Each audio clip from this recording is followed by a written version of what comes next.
Good morning, staff, students, and community members. As we begin our program today, we have the opportunity to start with a presentation from one of our current staff members, Miss Meg Gardner. She's a business and marketing teacher at New Berlin West and was present when the towers were hit in New York City 21 years ago today. So please join us in listening to a short presentation from her about that experience. My name is Meg Gardner. I'm a new business teacher at New Berlin West, and I'm also a proud New Berlin West alumni. I was living in New York City when the World Trade Center was attacked, and this is the effect it's had on me. September 11 was a Tuesday. It was a gorgeous day. The sky was blue, but it wasn't like an everyday blue. It was like this electric blue. It was a color that made you look up and take notice. Not a single cloud in the sky. I had stayed at my now husband's Upper West Side apartment the night before, so we took the B train down to Rockefeller Center together to get to work. Most days, we come out of the subway and there would be a ton of people around the Today Show because they'd be filming, everyone around the glass outside the studio. But that day, nobody was around the glass. There were only a few people in the plaza, and they were all trying to use their phones, trying to make calls. They looked worried. We kept walking east towards work, where we saw all these people gathered on the corner of 6th Avenue, everyone looking downtown with their heads tilted upwards. So we got to the corner, had a look, and there it was. At the very bottom of the avenue, we saw one tower was on fire. It was just billowing smoke, dark smoke, into that gorgeous blue sky. And all I could think was, how are they gonna put that out? Wait, how are they gonna put that out? We kept walking towards work, but we stopped into a deli to watch their TV. And we were watching news reports. They were talking about how a plane had hit the tower. We thought, okay, a private plane, a Cessna, a mistake? And then we stood there and watched in horror as a second plane hit the South Tower. At the time, I lived in a downtown apartment in the East Village with my two roommates, Jen and Ariane. I didn't know where they were all day. Our cell phones didn't work. Nobody's did. When I finally got home to my apartment later that day, Jen was there, and I was so happy to see her. We traded stories with each other about what we saw and what we experienced, but neither of us could get in touch with Ari. We hadn't heard from her. Our calls wouldn't go through. Time passed, and then suddenly, Ari walked through the door. That day, we learned about the capacity for destruction. Ari worked down at the World Trade Center, and she told us about the unbelievable things that she saw. People jumping, people screaming, people lost, people hurt. We also learned about desperation. A coworker later told me about all the strollers, just abandoned around the World Trade. Mothers, fathers, grandparents, nannies, just grabbing their kids and running on foot. There was no way to push anything on wheels through all the debris. But in the days after, we learned a lot. We learned a lot about ourselves as people, our capacity to help each other, our capacity to mourn with each other, and our capacity to come together and support each other. We learned about courage and undying commitment, especially the police and fire heroes who battled to the end and never made it back to their stations. Many of you watching this weren't even born when the World Trade Center was attacked. It's hard for you to imagine what it was like that day. And it's even harder for you to remember something that's part of our history now. But I can tell you, being there on that day, it has had a dramatic effect on my life. I appreciate the first responders, both in red and in blue. And I appreciate the helpers. There are always helpers in a time of need. And I have a deep appreciation for community, like this school community. All of us, students and staff, we all have the capacity to be there for each other. We all have the opportunity to learn and share and better ourselves. and that's worth remembering. Thank you. Never forget.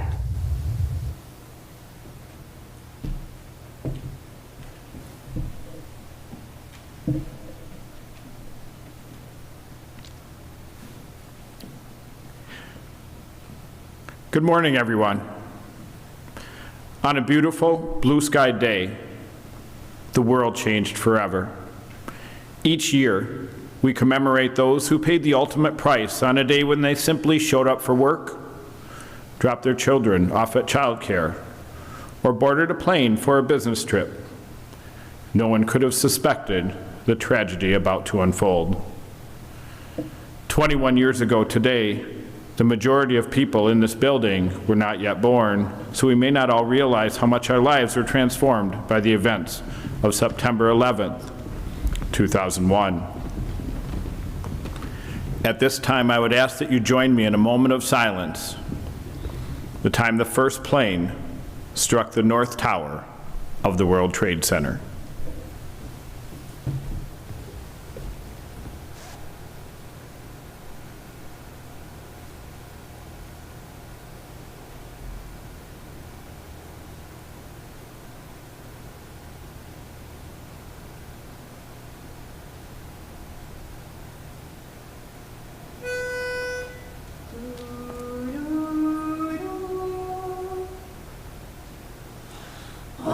Beautiful for spacious skies, for amber waves of grain, for purple mountain majesties above the fruited plain.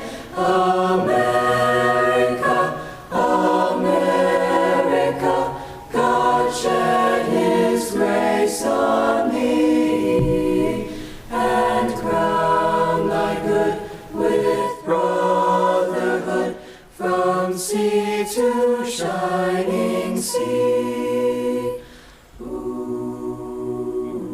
2,977 people who lost their lives that day, put into and children who lost a parent that day.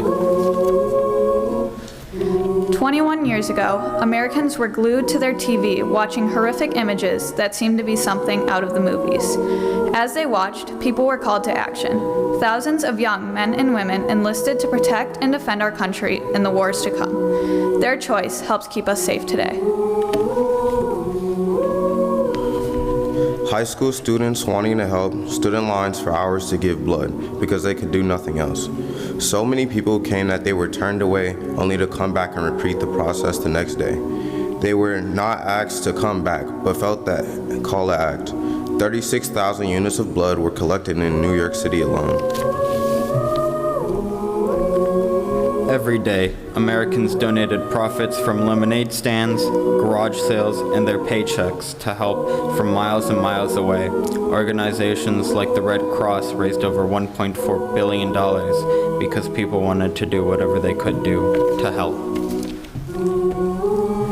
More college students applied to law school, the CIA, and the Peace Corps because they thought perhaps they could be the light to help others in need.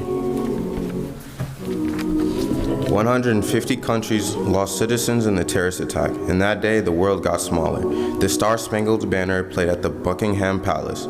Canada took in planes diverted from American airspace with passengers not understanding what was happening in the world below them. In China, Russia, France, Finland, Israel, South Africa, India, Pakistan, Cuba, Mexico, and many other countries, people bowed their heads in sadness, cried tears with us, and left tributes at American embassies. People did what they could do to offer support and show they stood united with us.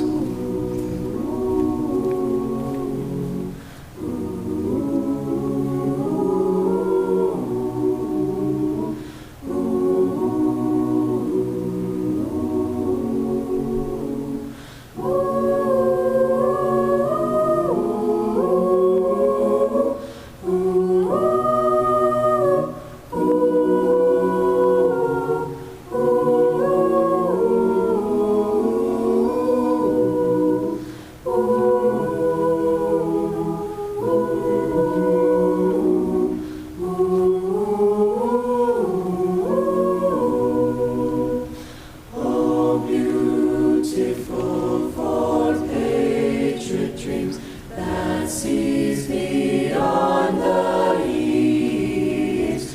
Thine alabaster cities gleam, undimmed by human taste. America, America, God shed His grace on thee, and crown thy good with brotherhood from sea to shining sea.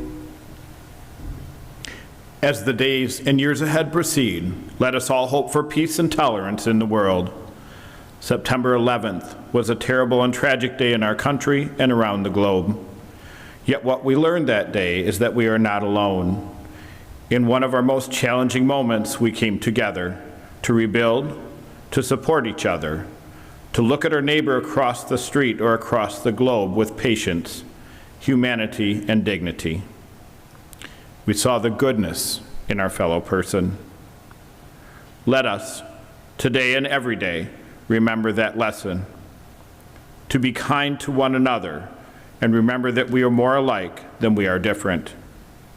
Also remember that the simplest actions can help another person, and that each of us has the power within us to be the light in the darkness for others.